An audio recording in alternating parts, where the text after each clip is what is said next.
Friends 130 సినిమాల hero మృతి. తీవ్ర దుఃఖంలో రాష్ట్రం. ఈ విషయాన్ని తెలియాలంటే గనక వీడియోని మీరు కంప్లీట్‌గా చూడండి. అప్పుడే మీకు కంప్లీట్ ఇన్ఫర్మేషన్ ఏంటో అర్థమవుతుంది. అదేవిధంగా చాలామంది వీడియో చూస్తున్నారు కానీ లైక్ అని కామెంట్ చేయట్లేదు. దయచేసి లైక్ అని కామెంట్ చేయండి. లైక్ అని కామెంట్ చేయడం వల్ల ఈ విషయాలని మనం చాలా మందికి తెలియజేసిన వాళ్ళం అవుతాం. అదేవిధంగా 133 సినిమాలు తీసిన ఆ హీరో, ఆ గొప్ప హీరో ఎవరనేది కూడా మనం ముఖ్యంగా తెలుసుకునే వాళ్ళం అవుతాం. ఇక లేట్ చేయకుండా వీడియోలోకి వెళ్ళిపోదాం. ఫ్రెండ్స్ సినీ ఇండస్ట్రీలో విషాదం చోటు చేసుకుంది. ప్రముఖ ఒడియా నటుడు ఉత్తమ్ మొహంతి కన్నుమూశారు. ఢిల్లీలోని మేదాంత ఆసుపత్రిలో లివర్ సిరోసిస్ సమస్యతో చికిత్స పొందుతున్న ఆయన గురువారం మృతి చెందారు. సినీ దిగ్గజం మొహంతి మరణం పట్ల ఒడియా చిత్ర పరిశ్రమ తీవ్ర దిగ్బంధన వ్యక్తం చేసింది. సామాన్యుల నుంచి సినీ రాజకీయ నాయకుల వరకు అంతా ఆయనకు నివాళులు తెలియజేస్తున్నారు. 4 దశాబ్దాలకు పైగా సినీ కెరీర్‌లో 130కి పైగా సినిమాల్లో నటించారు.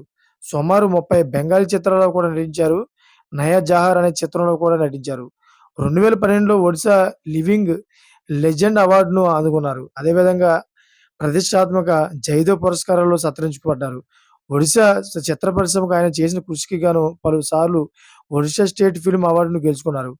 ఒడిషా ముఖ్యమంత్రి మోహన్ చరణ్ మాంఝీ కూడా మొహంతి మరణం పట్ల తీవ్ర దిగ్భ్రాంతి వ్యక్తం చేశారు. ఒడిషా ప్రముఖ నటుడు షకీల్ మొహమ్మద్ మరణవార్త విని చాలా బాధపడ్డాను. ఆయన మరణం ఒడియా కళా ప్రపంచానికి ఒక పెద్ద శూన్యాన్ని మిగిల్చింది.